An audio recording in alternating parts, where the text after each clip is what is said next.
Welcome back to the show, friends. I am so excited to be sitting down today with my dear friend, mentor, and one of the wisest women I know, Elaine Grace Copeland. Elaine is a life and business mentor. She's an executive coach, a leadership trainer, and founder of the Intentional Living Consulting and the Reset Method. Clear the chaos and create space for what matters. With over 35 years of experience helping leaders and creatives align with their authentic purpose, Elaine's approach really blends this strategic planning with intuitive guidance.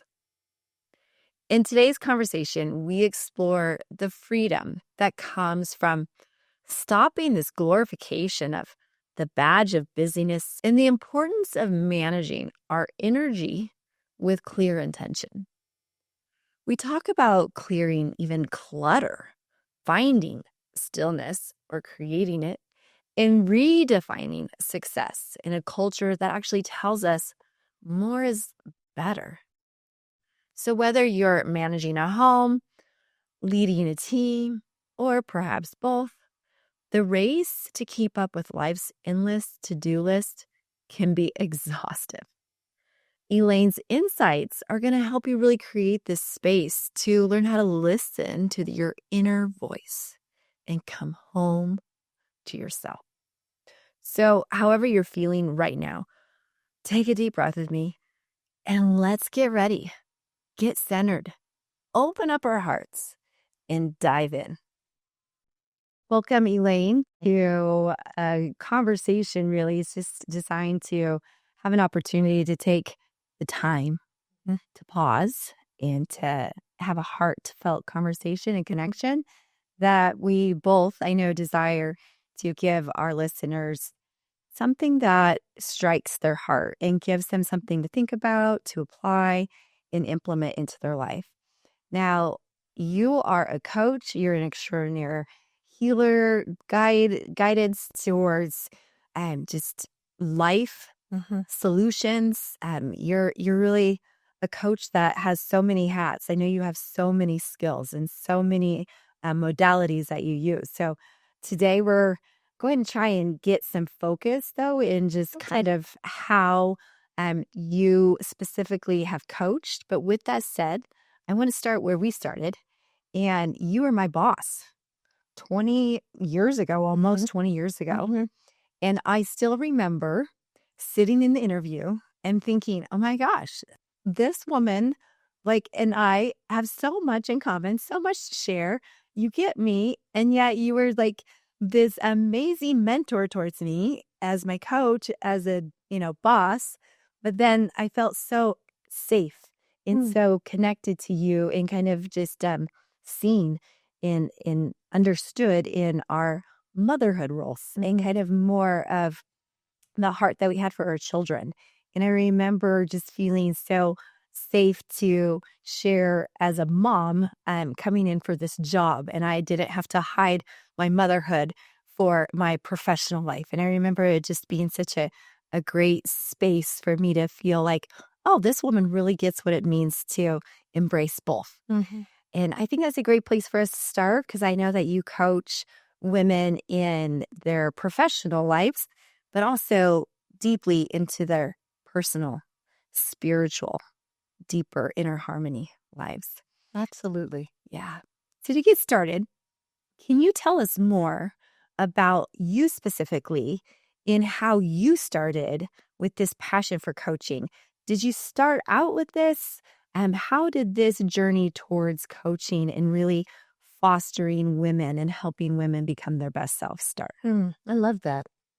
Well, I do remember also when you first arrived to Flagstaff, and I remember the day and I remember the joy of meeting you. So it was definitely a great timing and match. Thank you. I think we lived many lives in our one lifetime here, and we have different chapters. And I certainly started out in education and then moved into corporate wellness. I had a studio in Nashville at one time. And as I moved out here to Flagstaff, I saw an opportunity to work more with women around their bodies at that time, right? I mean, we both have, I had the background in fitness, and that evolved into this opportunity to really work with women on how they felt about themselves, because we have such distorted body images that are portrayed. And we carry a lot of conversation in our heads about it, comparison. And that had an opportunity to evolve into more of a coaching focus as I worked for actually Johnson & Johnson Healthcare Systems, and they asked me to begin coaching their executives. And I went through a very specific training program with their company. This is going back before we met, okay, before, and probably 30 years ago. And through that process, I really had the opportunity to have that heart connection with many women. And I realized I would have loved a mentor and woman in my life when I was in my 30s and 40s, 50, to be able to offer that guidance. And some of the mountains we climb, and we do it by ourselves a lot, tend to just go alone. And it continued to evolve with more opportunities in my own training, and discovering that helping women realize all the shoulds we're told, all the expectations, all the badge of busyness that we wear. And it almost has, accolades to it, how busy you are. The busier you are, wow, you're really important, and how busy your kids are. And there's almost a sense of, not doing it right if you don't have that. I mean, what is one of the most common things we hear when someone says, "How are you doing?" "I'm so busy. I am so busy." "Oh, okay. Well, what else is I'm just so busy, Mary's in soccer on Monday, Wednesday, and Friday, and then Tommy's in karate 5 days, and they just begin to list things that, in a way, they feel is out of their control. And we don't realize how much more presence and connection and stillness in our own life really gives us so much freedom. That's so beautiful. I remember specifically you just like you said it so well, but you do such a great job, and I just honor that with you. Like you definitely give people checks. Like you're a great accountability. Like you're truly a coach. Like you aren't just like a cheerleader. You have that encouragement, but you're definitely that coach. And I remember you saying like busy is so boring. It is Like boring. it's so like last year. Like busy is horrible. Like, and I just remember thinking, oh my gosh, I just totally had a paradigm shift in the sense that like Elaine thinks busy is horrible. Like, I'm like, why do I think it's good? And then I remember it totally reframing my own personal life and thinking, I even use an acronym, busy is bound under Satan's yoke. Oh, Or darkness, it's just kind of like that. Like, it's just more of like, you're just bound under this yoke. And I love like what you're saying, because 6 kids later, my husband and I are finally like, we have this last kid who's 10 years old, and he's in soccer or hockey, and we've done all that. Like, sure. we've played the busy game. And we're like, no, we're so tired of like being ran by our kids' schedule. Like, we want to live for our best life. And there's such this balance, as we know, between like understanding, what does that look like for each family? And I think you do a great job of really coaching women through individually when they hire you as a coach of like, let's do inventory. Like, is this serving you? Is this not serving you?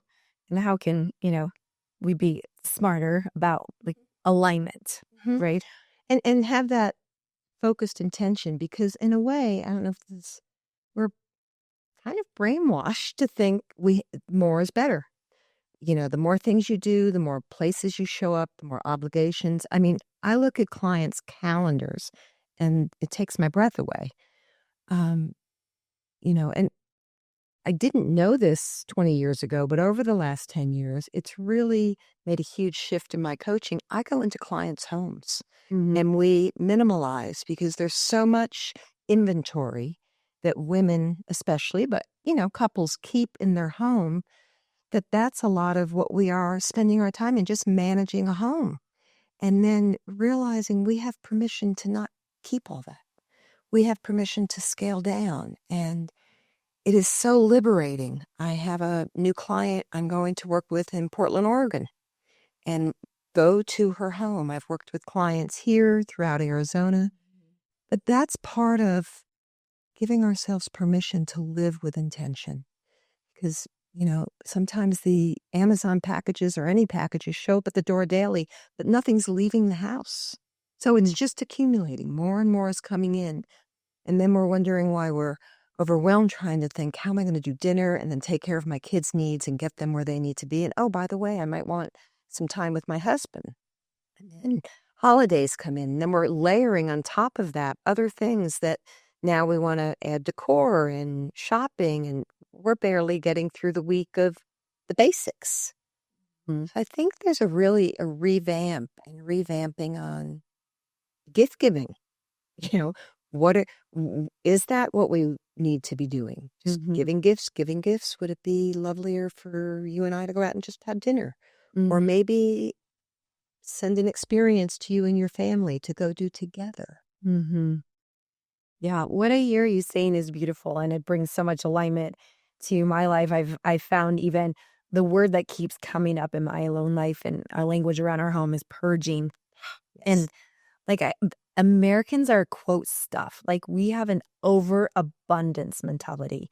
Everything, like our diet, our lifestyle, like everything is like at our fingertips, and it's the excessive Hmm? overabundance that is not serving us. It's actually stealing from us. And I love where you're going with that because I really see that as like a key towards freedom. It's essential. It's really unlocking like the chaos. And I find in my own life, like I'm like, give me a white room with nothing to manage, and I will feel so happy and free. And I think that's where the American woman is coming to. I mean, correct me, but it feels like we're in alignment with this, that women, we've bought into the idea that we have to do all these things, have all these things, be all these things, the shoulds and the coulds and Hmm. all those things. And then we get there and we're like, whoa, wait, no, wait. Like, can I go back? Absolutely. Like I lost myself in this. And just yes. And then we're trying to keep up with appointments to take care of ourselves when it really, to me, starts in our home. Mhm. And just how many things can we eliminate even in our to do in our commitments? 100%. Because I just find for myself, I mean, we have boxes of photo albums. What are we saving those for? Can we go through them and then maybe put them on a digital frame so we can enjoy them? And how many things are stored in our closets and garages that we're going to get to, or the things we save just in case what? Mhm. It's one Yeah. it's one thing to have your winter gear because you're going to go skiing in the winter, and obviously but then there's just things we save, and it's decision fatigue after a while. Where do I put it? Where do I store it? Or people go to the container store to buy more containers, and that's not what we need. I know. We need less. Totally. I feel like I'm even looking outside the window here and it's like there's 4 big bleaker box. It's like, what are those full of? It's like storing all the supplies for the coffee roastery. But I think it's such an image. I actually was talking with the client the other day. It's such an image of America. Like we have storage facilities down every street, and it's like people just put all their storage in there of like, I don't want to And get pay rid of for it years. and pay for years. It's like free yourself up and live free from this stuff. And like you said, the decision fatigue. It's like when people say, "Well, you could paint. We have 5,000 colors." I'm like, "Yeah, I know. Give me 5."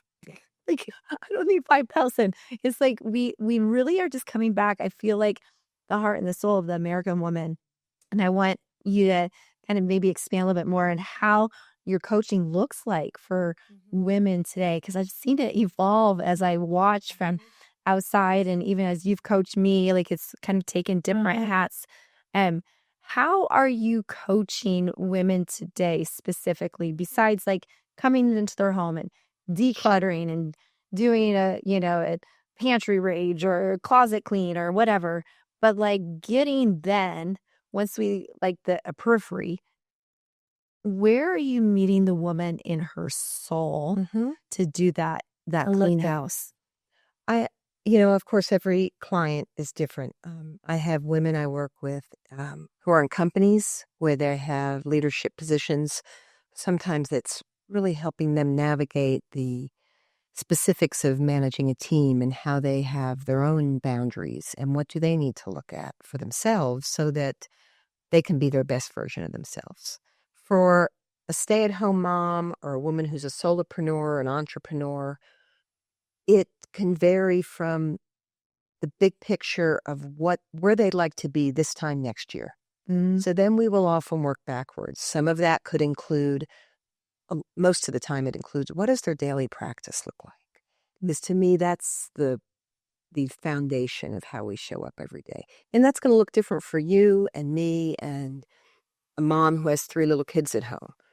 That there's some type of grounding that they do daily, whether that's through their prayer, through their church community, their own spiritual practice, their own meditation. It's different for everyone. It could be their morning walk, but some way that they have their connection with God on a daily basis. Because we get busy and we're going to get to it, but I don't want to get to it until I can do it just right. Well, there's no just right. We just can start somewhere.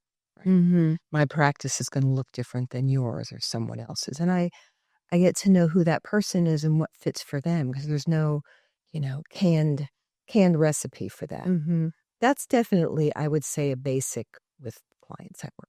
So you're saying like kind of looking more reverse engineering, like where do you want to be a year from now? And then what does this look like on a daily basis with mindful practices that really direct the intention of your day and not just coming into it as a workhorse. Correct. And going and hitting the day with your feet running. And also not fluff, like, oh, well, here's what you should do every morning. You should, be still for 2 minutes and then do your reading for 5 minutes, and that, because it's going to be different. So understanding what someone's day looks like. Totally. And I really love getting a picture of what does your day look like. And then, there's the panic at 6:00 because there's no dinner. And then we just do takeout, but really that's affecting our budget. So we look at everything and what needs to begin to happen, again, to simplify so we can look at the bigger things. But what happens is all of those big rocks get in and we don't get the small things to look at. So the better picture I can have of a person's daily routine, weekly routine, and a lot of the shoulds and the obligations. Well, we have to go every single Saturday to my mother-in-law's because that's just expected. Okay.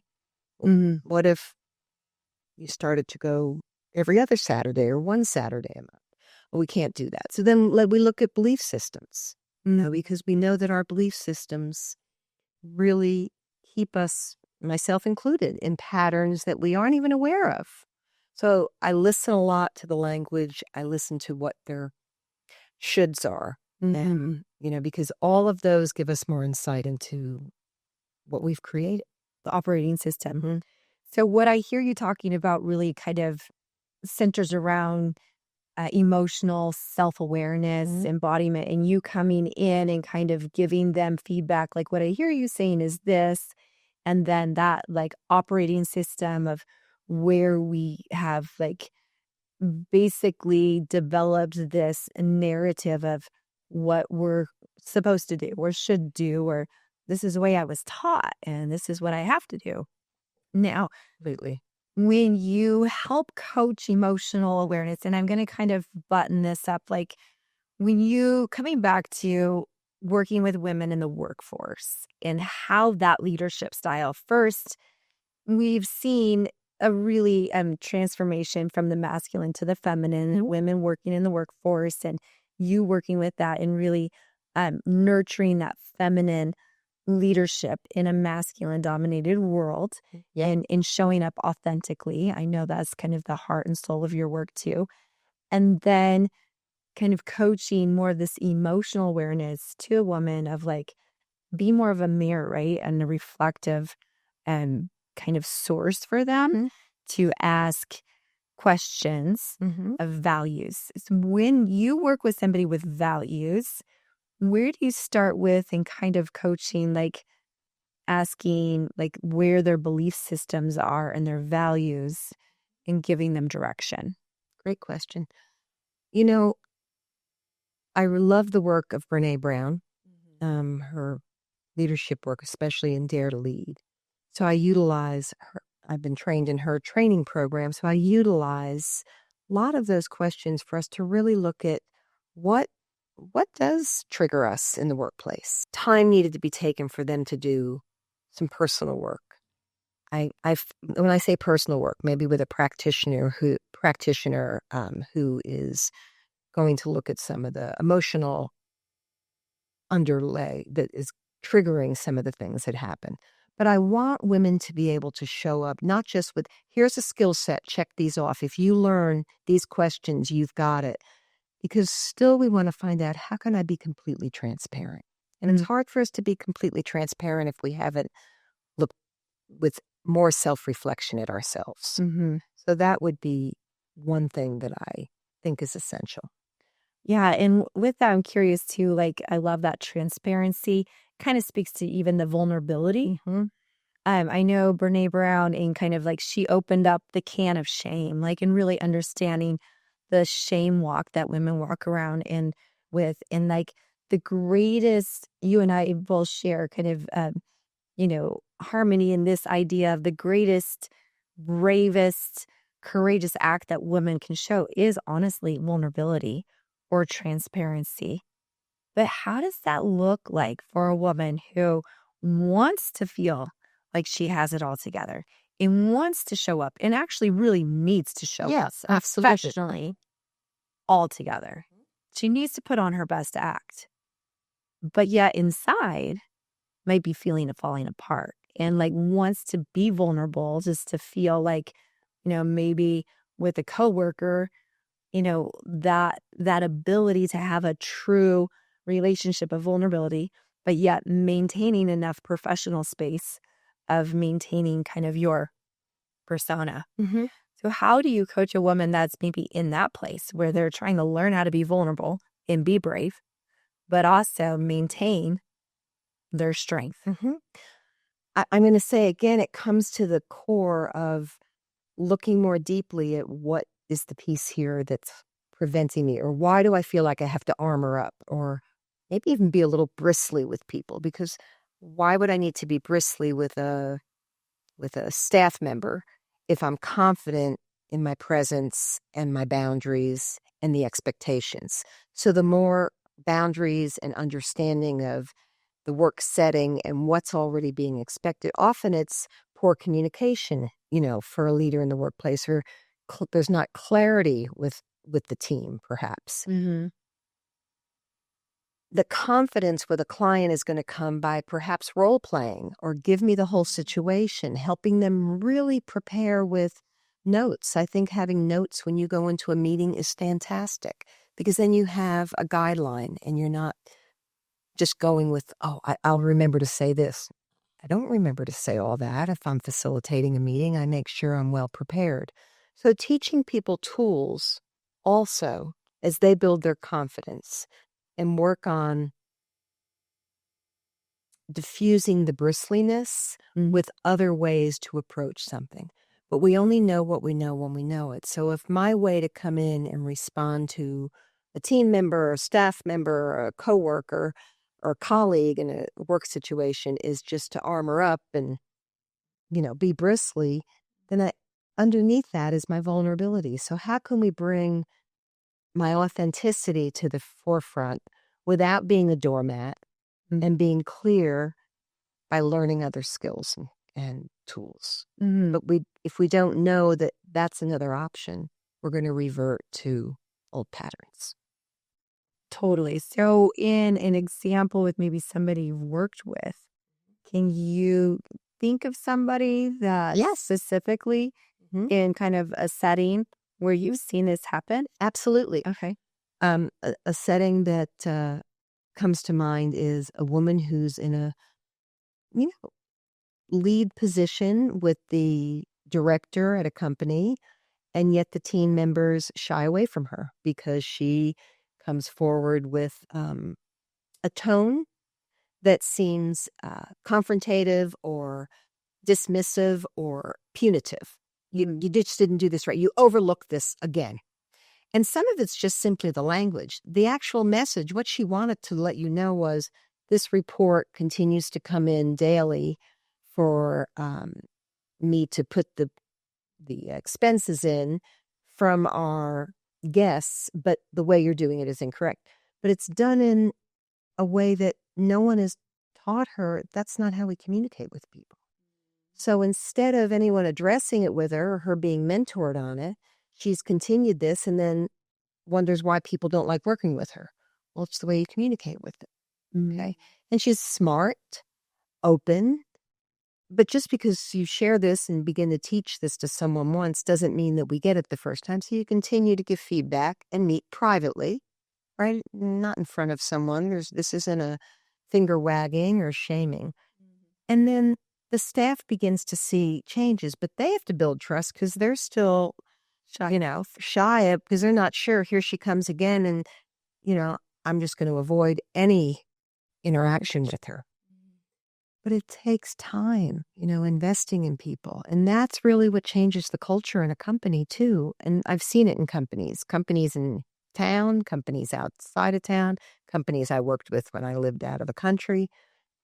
That, the number one thing that folks are looking for when they're working in a company is appreciation. Mm. And not that folks don't want to be compensated well, but number one is to be appreciated. People want to be recognized and appreciated. So investing in the culture, which means starting at the top, because, the leadership, the owners, the managers, the general managers, the directors, they're the people that are going to influence the team and how the culture begins to build. And then also working with key people. And that's where when I go in with a company, yes, I'll work with the team itself because I love doing team building and leadership individually, but I'm also looking at the key lead people. Right. And it's a mindset, just like you said earlier. It's an operating system. So we're Mhm. creating a new, teaching management about the power of their words. Right? You just can't find good people. Why are we hiring all these people who never show up? If all I talk to you about is the worst of the worst, and we just seem to attract the worst candidates. Yeah, we never get any. Guess what you're going to keep attracting? The worst candidates. Mm-hmm. That's all you're talking about. Yeah. That's not who I'm meeting. I'm meeting some fantastic people. Yeah. I love that.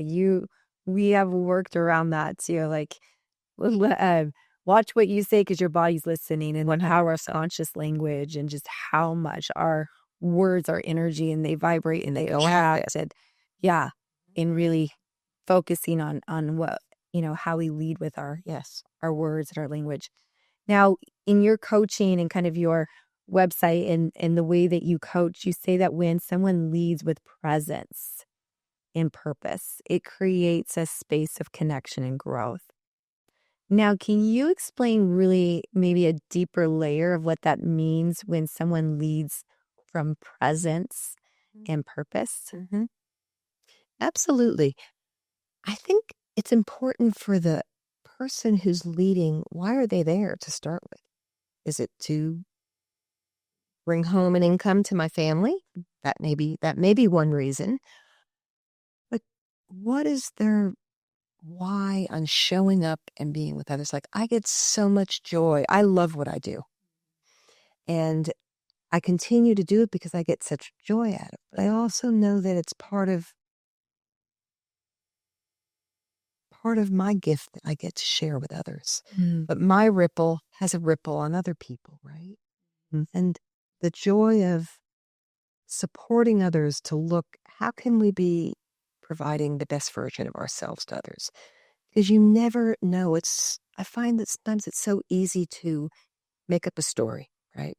And just about someone. You don't know this checkout person is just so cranky that I don't know if I'll shop here. But just a warm smile to them. Hello, how's your day going? Mm-hmm. How are you feeling today? Mm-hmm. How long have you been? Did you open this morning? And all of a sudden, someone shifts, right? Because they're being seen and recognized. So supporting leaders to have more of a presence requires them to know themselves better and to take time to be with themselves, not just run in and then I start hitting 30 emails and I've got all these meetings and gosh, now I have to do this. But what is their presence? And I have looked at leaders and said, you know what? I would quit. I wouldn't stay here. Wouldn't you prefer to do something that brings you a lot more happiness? And they're kind of taken back. Well, you, you don't need to do this. Totally. You're miserable. I love that. And be real. I mean, and then if you are going to be here, are you open to looking at what you can do to shift this? Because this is an opportunity. Yeah. You I love that. So what I hear you saying that I love, it's like leading with presence, is really about showing up authentically with who you are, Mhm. what you want. Like I see that so many times in kind of watching people, like they're just showing up for a job. Yeah. Like it's just like they're told, like, I just need to I'm going to go to work, I'm going to make money, and then I'm going to come home. And it's just like they're living just this wheel, but it's not feeling like it's nurturing. It's not serving them. So you literally coach somebody and give them permission to quit. Absolutely. And then Absolutely. come to a place that is like, what do I really want? Okay, this is what I really want. And then you coach them and forge them to finding this path that aligns with them.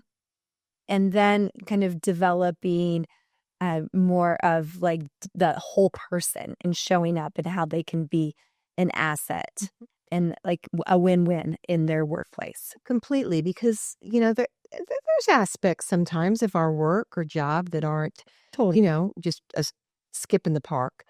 But what can be shifted here? I mean, along with how our perception of it, it may be because I have to work with someone who is annoying or they don't respect my time or my space. Well, that's on me working on boundaries and then helping that person work more on that. I'm all about people taking personal responsibility. 'Cause rather than me say, well, if they would just leave me alone, I could get this done or whatever. What can you do? So an absolutely complaint-free situation. I'm not really interested. I'm completely interested in hearing what your challenges are. Then let's look at what some solutions are and how we can approach this. But complaining over and over, that is not a leader. Yeah. That's not someone who is really willing to take personal responsibility and look at what can I change here? I love that. I know that probably when somebody starts kind of sharing their story, you're like, oftentimes like, okay, where do we start? Because it's kind of like you've said so much here. But then coming back, I think, to the heart and the soul of the woman and what I've seen that maybe you could speak to a little bit more, because I know that we're probably in alignment in this, but so much of what we see externally in others is actually what we need to heal internally in ourselves. And the world becomes a mirror to us of what's not well with us. 100%. Whereas I might be annoyed and challenged in my workplace by something that person isn't annoying or challenging to you, because that person doesn't trigger you. They trigger me because of my past story. It's not that the person is annoying, Absolutely. so to speak. It's that there's something in me, in my past story. So changing what you're saying, taking personal responsibility for your quote challenges, your annoyances, your friction with other people, and more asking yourself, like, okay, what is this person showing in me that needs to be healed? The reveal to heal is like the priority in developing the holistic leader. Because then Absolutely. if you could have leaders that are fully embodied, have emotional awareness, mental awareness, all of these things, then like it's, they can go through the workplace and understand, oh, that person used to be annoying. They're just being them. And like we just, not everybody feels like they have to wear everybody else's, Absolutely. trigger. Yeah, I agree completely. And I think sometimes we could all bring forth a little bit more grace towards people. Mm-hmm. You know, um, everyone has their unique ways that they bring something forward in the workplace or to a team or, you know, instructors you hire. And sometimes, for lack of a better word, we all have our quirks. Amen. Okay. Yeah, And I think totally. more acceptance and grace, isn't that lovely? It would be So great if we all ate that's why we have more than vanilla and chocolate ice cream. yeah.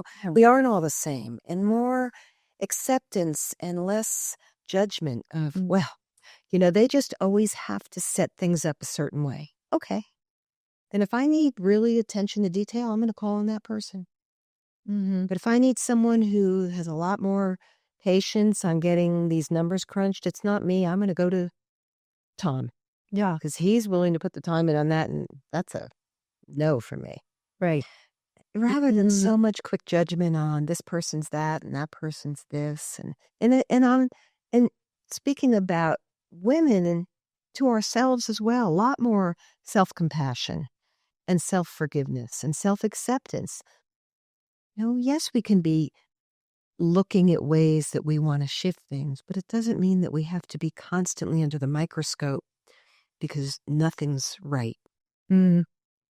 Just giving ourselves more freedom and grace for like Yes. the growth process. The growth, yeah, we only know what we know when we know it, and we're evolving all the time and we're seeing things differently. I mean, I didn't know that Mhm. part of my fatigue was that I had more stuff in my house than I knew what to do with 10 years ago. And as I began to go through, I was like, oh my gosh, why would I have this many blankets and things and spatulas and I mean, fill in the blank, right? Totally. And closets that I emptied and rooms that I simplified. I mean, my home is a sanctuary for me. It is a sanctuary because of how it greets me when I come in. Totally. I love that. But it didn't start that way, and I didn't do it all at one time. And, we don't look at ourselves all at one time, and we just, another piece presents itself. We go, okay, Mm-hmm. let's sit with this and look at this, but we don't have to beat ourselves up in the process. Yeah, I love that. I love too. I want to go back to because I feel like we can go a little bit deeper in this because it lines with this is the lie to do more, be more, have more, the busy badge. How do you really coach your clients in this? Because I personally think that this might be the answer to burnout in preventing it is the ability to really evaluate what is important. Why and asking ourselves these questions like, why am I doing so Mhm. much? Why do I have so much? Did it do? Like asking, like you're saying, sitting with yourself and asking, like, did I just do this because I watched everybody else do this? And this was kind of like this, meaning buy this house, do this car, buy this blanket because it was, I had a coupon code and I wanted to like save money by Mhm. spending money. Yeah, Like yeah, the things we do as women. It's like, absolutely. it's kind of humorous, right? And then we're always looking for this quote feeling. And then we have all the stuff. We've done all the things and we're feeling burnout. We're feeling exhausted. We're feeling overwhelmed. Like these are like the key words that we're Absolutely. hearing from women in society Mhm. today. And from myself, like in times, and I know that for me personally, I've done like what you're saying, that work of really creating a sanctuary in my home and a place of rest Mhm. where like I know the value of sitting and getting away and having I don't want anything to manage anymore. So what does that look like when you really come in and you're helping a CEO try and prevent burnout? Mhm. Well, one is a proponent of coaching. I think this is where it helps to have someone reflect back to us, and ask those questions, just like my coaches helped me look at that. Why did I need to buy a particular piece of furniture? Because I thought that leather sofa you would think was really amazing because I equated that with showing a higher value. Or at what point was I looking at enough magazines or advertisements to realize in order for me to feel like I was somebody or something, and that roots down to our own self-care, our own self-esteem, our own, belief in ourselves. Why do I, and this isn't a criticism, but why do some women want to do more and more aesthetics? Okay. Because someone has said that this is really important. And as a very mature woman, I have to look at those questions too for myself because many people make choices so that we don't look like we're 50 or 60 or 70 or 80 or 30 maybe. So I want to begin young doing things that the media has told me I should do and I should purchase, whether it's the $300 eye cream or, injections or whatever someone thinks is important for them. And everyone has to make that decision for themselves, right? Well, I think the same thing comes to what we accumulate, Kelsey. What have I brought into my home because I thought it would say something about me or be something? So I need to look to the bare bones. I like to quiet a room now and take everything out and then decide what really brings me absolute joy to bring back in here. So I think a lot of it is programming, is, brainwashing that we see over and over. So that becomes part of what we believe is important. I love that. So what I hear you say is really having a coach that helps ask those questions Completely. that make us like guide us through that reflection. Because in my coaching too, I work a lot about the intuition, Yes. the inner voice. And I think that in our society, that is being dumbed down. And everybody else, the voices out there are so loud that the inner voice is being silenced to the point where we don't ask, why am I doing this? Like to your point about the surgeries and all that, like all those things. I was with a friend this last weekend, and her mom is in her 70s, highly successful, beautiful. And she's like, my mom's having another face procedure, another. And she goes, I was just talking to my sister, like, do you think mom's okay? And she's like, no, mom's not okay. Like, she keeps running to like this being the next thing that's going to make her feel beautiful. And she goes, but it's her journey. So we just, just let her walk it through. And that's like that grace space that we have for women. Yes. That, yeah, like we're all on our journey. We all need to figure that out. But when you have a coach that you give permission Yes. and you give access, and that coach says, now tell me, what are you hoping to achieve? Why are you doing this? Is there a deeper reason? Do you feel like in those questions that then I was like, oh, okay. Like then that gets to that emotional awareness 100%. and that inner voice and that intuition of like, oh, I guess I did this because, like, I don't think sometimes, like you said, we don't know what we don't know, but sometimes we just keep doing the same thing, hoping that at some point something will shift. Yeah. But then we realize we get to this destination point and we're like, wait, look, it's still me. I'm still here because everything on the outside didn't change the inside. Not one bit. I just had a call yesterday with a client and she was talking about, oh, God, can you believe it's going to be November 1st? And now the work's going to start and all the invitations. I said, well, tell me more about that. And it was the holiday planning, the shopping, the invitation she receives, and her belief that she has to attend all of those. And they exhaust her. And she just wants to get through the next 2 months so that it's January. And so we did a deep dive on every single piece and made a list of all the things that she thinks she has to do. So this next week, she's really looking at that and going to talk to her husband. she had the 10 things that they yearly attend within a very short period of time, beginning in December. And even the way she does Thanksgiving. So we talked about, but who said it needs to look like this?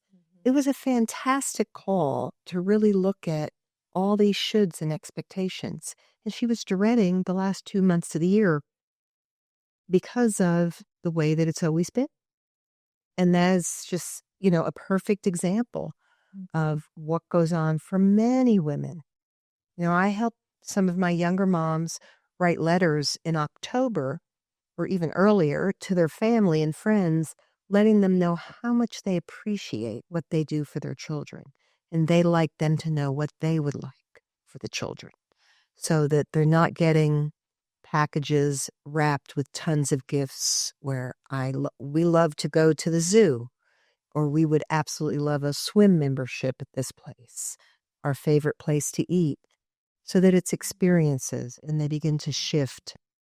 But we don't know how to do that without some support or coaching all the time. Mm-hmm. Yeah, I love that. And there's so many parts of what you said is so good because it started with the languaging. Like as soon as you heard oh, I just want to get through, red flag. Okay. Red flag, yep. This is a beautiful life and every day is a gift. And we don't want to get to life thinking we just got through it, right? Exactly. So when we hear as a coach, the languaging of this woman's really struggling. Why are you really struggling like this? And what can you let go of to totally transform this? And let the next 2 months be oh my gosh, I cannot wait for November to come. Exactly. It's going to be such a beautiful time of connecting with my family, developing these great experiences, learning what my child really loves to do. It's all of a sudden it shifts. But sometimes we just need that coach to not only give us permission, but the tools of and the access to knowing this is possible. You don't have to keep doing the same thing. Yep. And knowing what that looks like to shift. To create new traditions for yourself that you want, not that have been just modeled for you all the time. Yeah.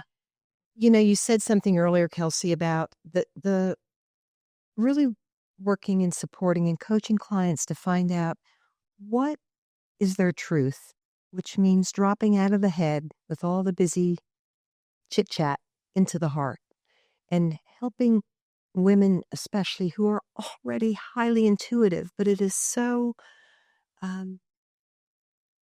diluted, because we have to know everything and we have to be articulate and we have to have all the answers. We may not have all the answers, but if we can just sit in stillness and be present with ourselves and get out of our head and down into our heart, we will know. We always know. We are always guided with that truth. But it requires that stillness and that opportunity to just stop.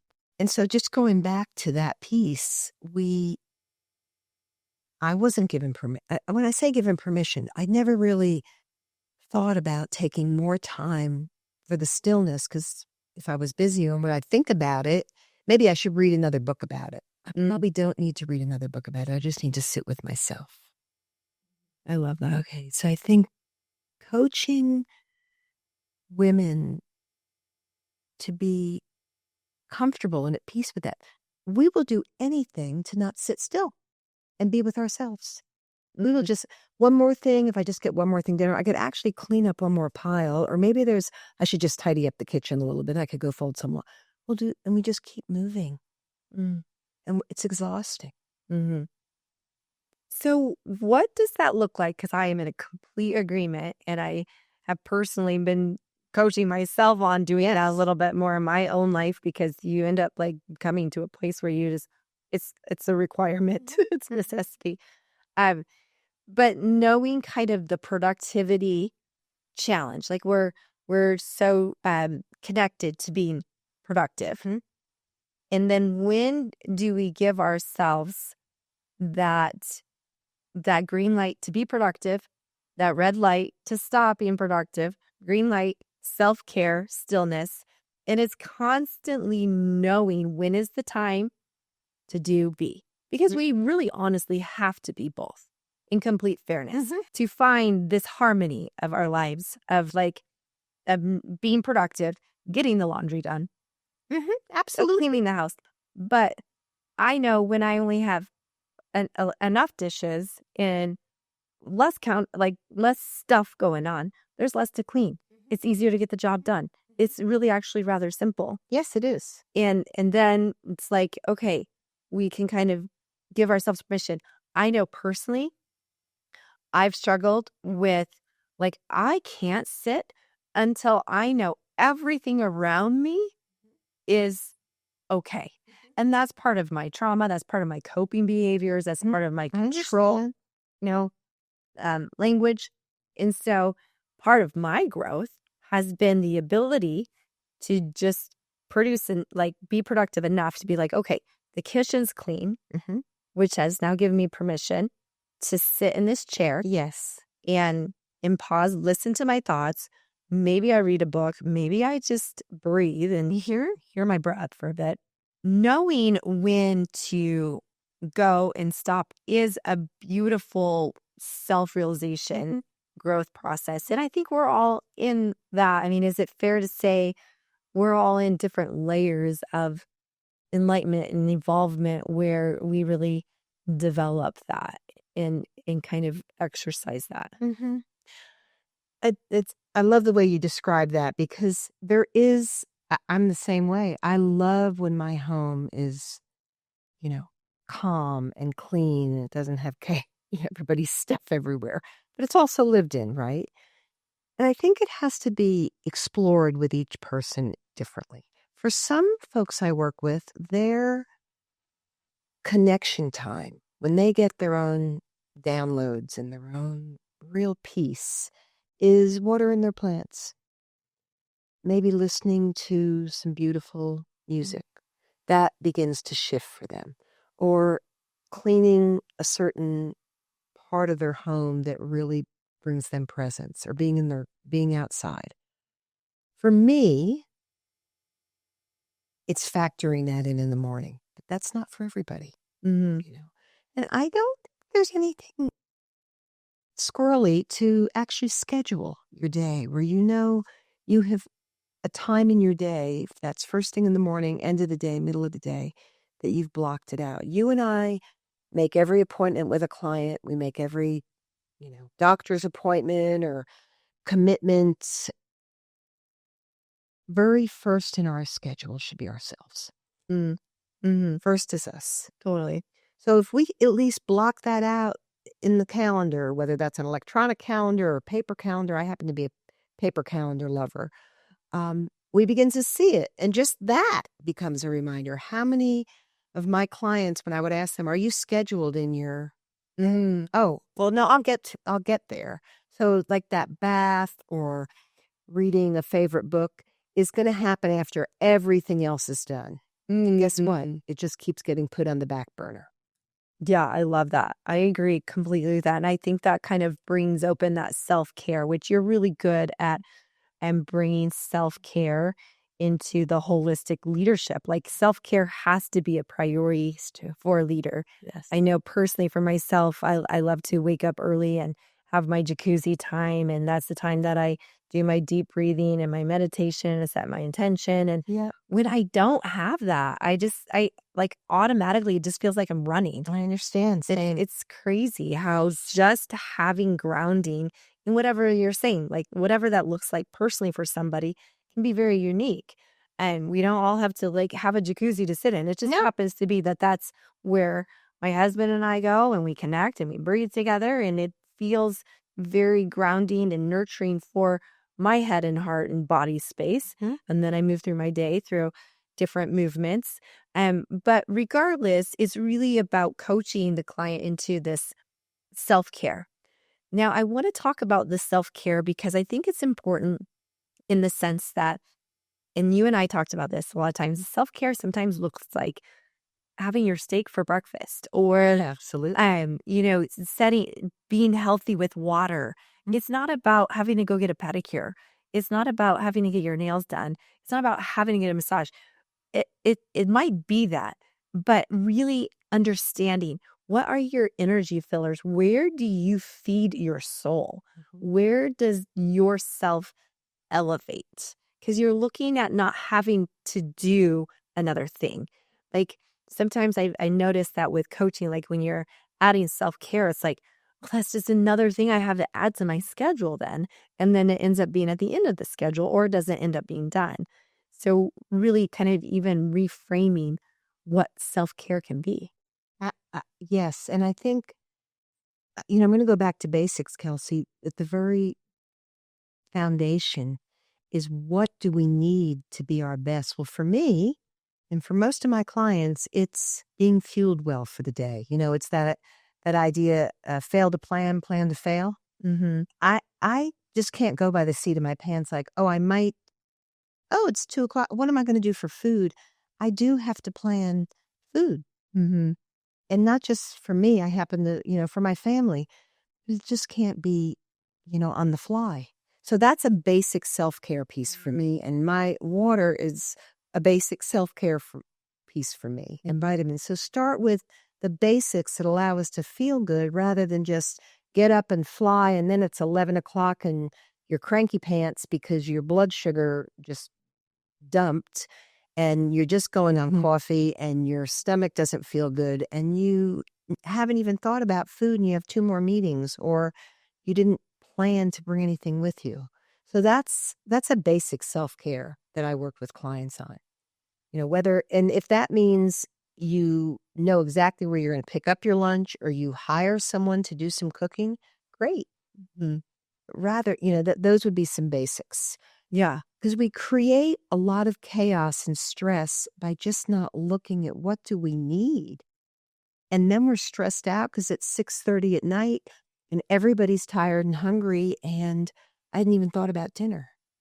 Yeah, totally. And it's basic and it's simple, but it seems almost like so basic and so simple, it couldn't be that beneficial. I find that with Mm. sometimes people are like, I know I need to eat and drink. I'm like, if you know it, do it, right? Like really plan, like, what does this look like? Because you don't want to end up at the end of your day. I mean, I'm talking to myself at I times too. I hear you. And I know because now out of emergency, I don't want to end up at the end of the day being crazy mom and hangry mom. And Yeah, everybody's like, go back to work because you're this not isn't pretty. it here.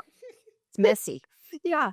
So I realized that part of really it's so simple, like what you're saying. Part of really taking care of self is like the basic human needs for planning food, water, rest.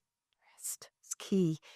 But if we're focusing on I have more to get done, I need to be busy, I need to go to this, then that really took away from what we needed to look at, which was is our home grounded? Are we grounded? Is everybody cared for?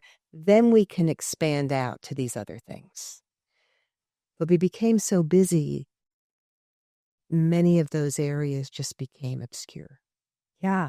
And I think it comes back again to the loop of like why we're busy, why like the narrative, the story of like, okay, you have to go to soccer and all these things. And why? Is this serving everybody? And it's like, and then you find out that little Johnny actually hates soccer. And he's just going because mom's like, this is what you need to do, Johnny, to learn how to socialize or whatever. And Johnny's like, I hate soccer. And you're like forcing it to happen. And you ask yourself, like, why are you doing this? Exactly. Like there's a better way of kind of finding joy and harmony in our lives. And I think it's really honestly too like knowing the yeses and the nos of what we say yes to and what we say no to and like what that's really saying yes to for your future self and Absolutely. what it's saying no to in your future self, but also your present moment, you. Yes. And I'll talk to my clients that it's okay to say, let me get back with you. And I'm also a Mm-mm. huge proponent of the pause button. For right now, my family and I are just pausing on outside parties, for the next month because we just have a lot that we're focusing on and giving ourselves permission to do that. Mm-hmm. Yeah. Just, oh, yes. I can speak for myself. When I was a young mom, I would sign up for everything that I was asked. Oh, sure, I can help with that. Oh, I could head that up. Oh, I can get going with the winter, bazaar at the school. I'll do that because, and what did I have to look at? Being the president of people pleasing, then I was people pleasing, then you might like me more. I mean, all of those things we want to look at. Well, thanks for sharing that. Yeah, I think that it's always good to hear like just our vulnerable place of even some of our own self discovery. I mean, I think that's so important as coaches that our clients and the women that we live with understand like we've all experienced this too. There's nothing new under the sun. No. There's really not. And, we're all trying to not survive, but really become our best selves. And I know that you speak a lot of that. Like you really are like, stop this survive mode. Like this is not survive. Like even November, like you are not surviving for the next 2 months. Like let's change the narrative. Yes. Let's change the language. How can the next 2 months be the best 2 months of your life? Exactly. Right? And like really coaching that process for somebody can be so like, wait, what? Like that's possible? Yes. Yeah. Kelsey, I'm going to share one piece that really influenced my coaching this last year and a half. And that is that last year, very tragically and traumatically, or suddenly, I lost 4 very important people in my life. And it it it completely shifted how I look at every single day. And before that, yes, I agree with you. This every day is an opportunity for us to just embrace life and enjoy. But my grief brought me to such a new place in my coaching and my vulnerability in my coaching. And what I say now to clients is even different than 2 years ago. Because I really want them to look deeply at how they're spending their time. I love that.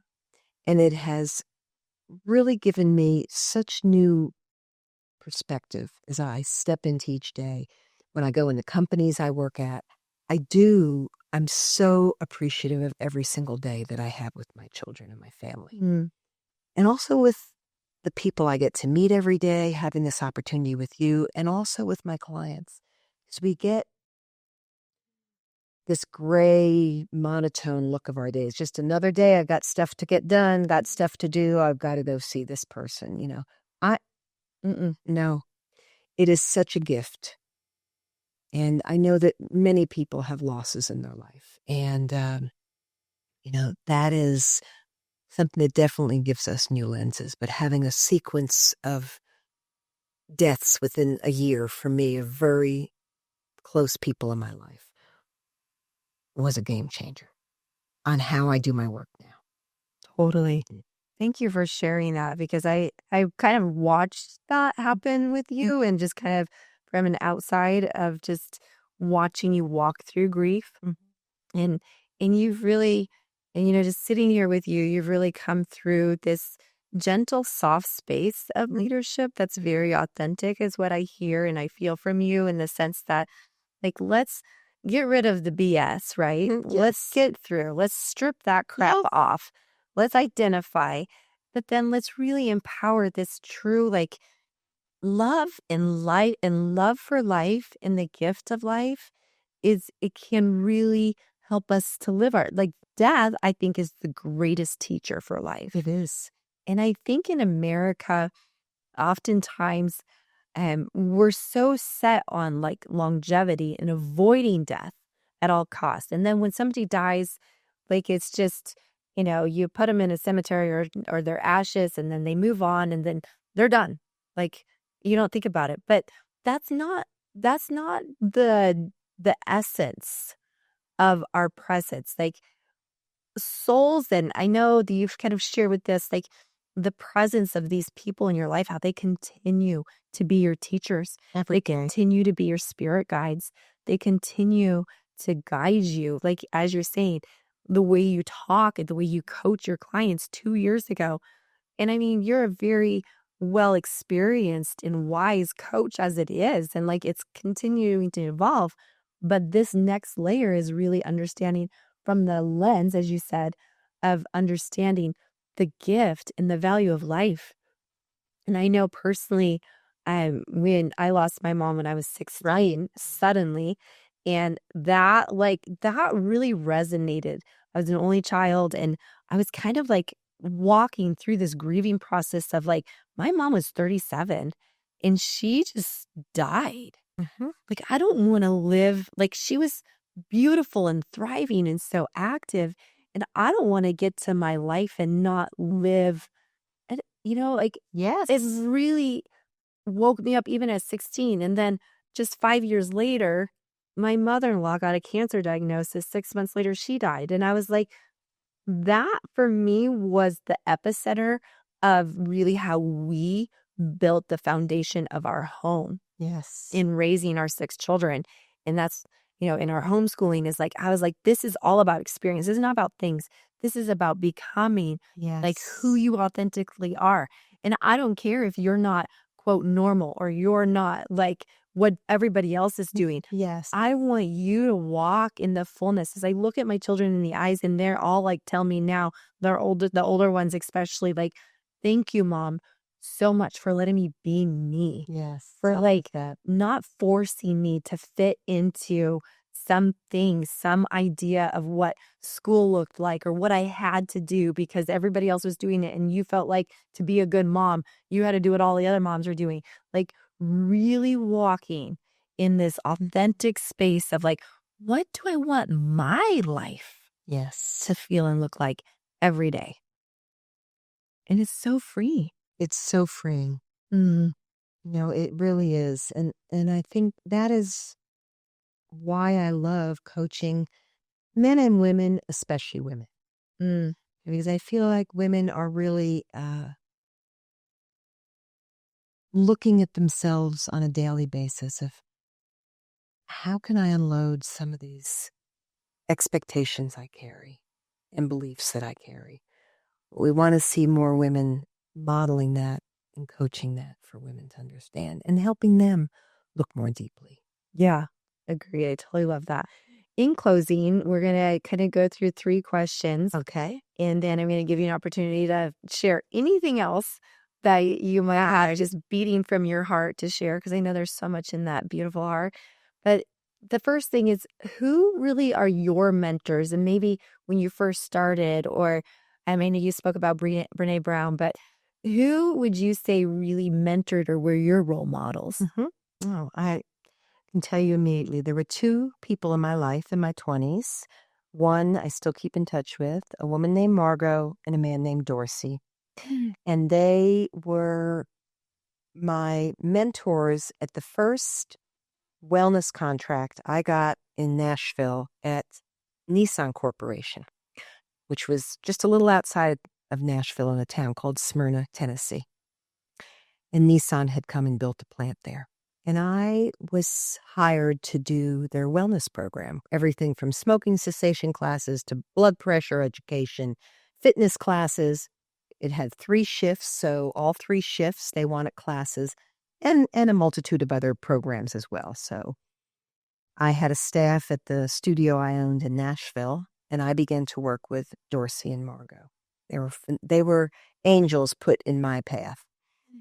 And I would say things like, well, I don't think you probably want to continue with the 2 a.m. exercise class, for the night shift because there's only X number of people coming. Let's say 3 people, where the daytime class had 23 people, right?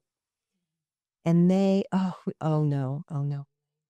You see, they're planting the seeds. And then they would teach me how my language, and they would begin to teach me through books and sitting with me and explaining to me how we support people to make change and how we guide people and mentor and coach people.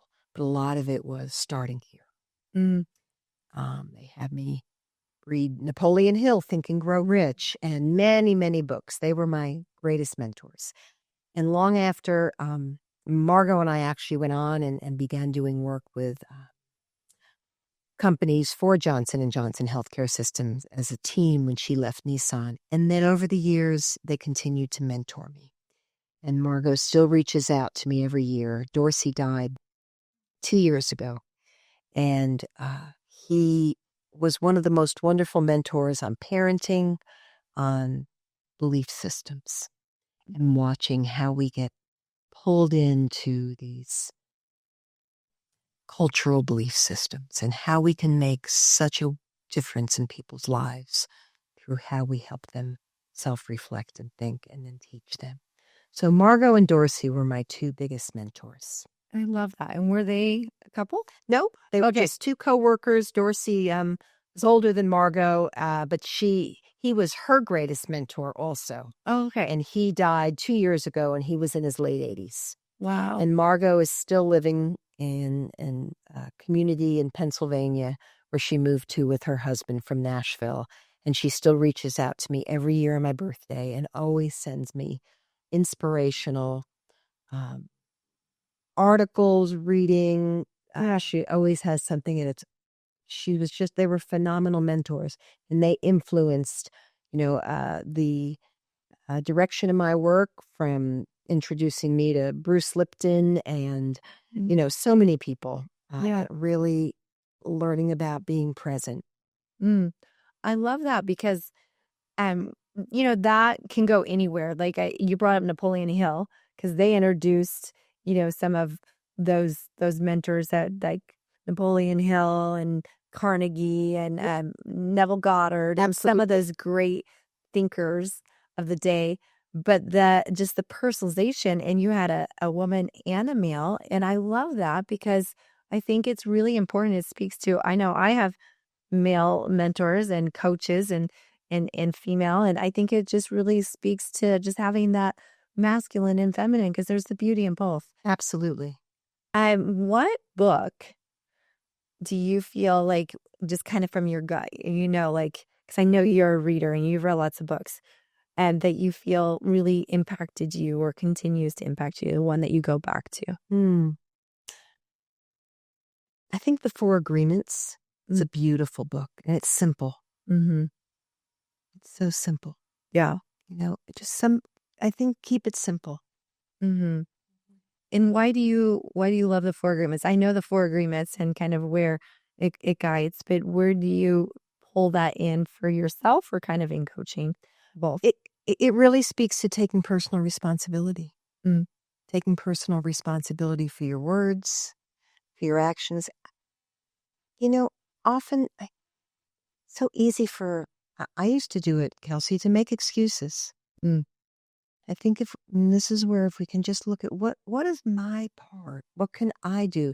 Not if you would do this differently, Kelsey, it would make all the difference. Or if my husband would just change this, or if my kids would not do this, what can I do? I love that. Yeah. That's so good in this generation, especially when we're so used to blame shifting. Oh, everybody else's fault and pointing fingers and excuses and all that. Like, just let's get back to just, okay, and what does this say about what's in here? Yes. You. Yeah. In what way, and this is kind of a big question. It's Okay. like the big one, right? But in kind of your life, what do you want to be remembered for in the way that you impacted this world? Beautiful question. It actually brings up emotion, just even hearing the question. I think being honest and present with every person I'm with, and showing that kindness on a daily basis. You've done well. You are honest and present, and I see that shining through you, especially in your beautiful eyes, shining through. And I think that's what we need more of, is just that eye to eye, heart to heart, soulful connection and being present with people. Yes. It's like the greatest gift. It is a gift we can give people. In closing, is there anything else that you came to share, or that you thought, oh, I'd really like to talk about this with Kelsey, or I'd really like to make sure I get to say this? Or is there anything that you would want to express that I haven't given you the opportunity to share? Well, I think we've certainly had an opportunity to share, a lot of special pieces from the heart.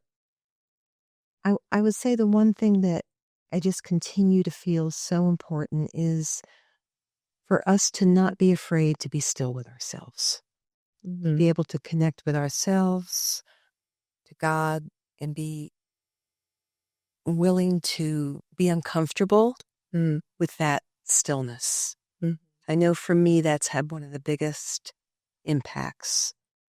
Instead of not avoiding, but not quite finding the time for quiet meditation, it's had the biggest impact for me. Yeah. And that took time for me to build that muscle. Yeah, definitely. Didn't Especially in a noisy world. In a noisy place. So let's just kind of finish with that for our listeners. And this is new for them to get away and be still. They're like, okay, I'm still. Like, would you recommend like bringing a journal?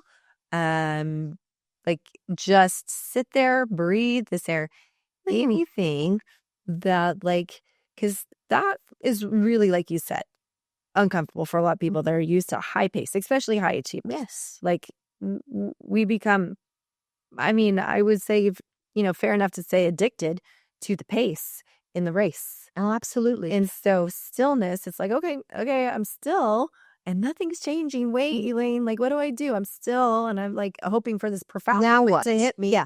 Like, okay, hit me. Well, I love it. Well, one, I don't think the stillness is going to be on our screen.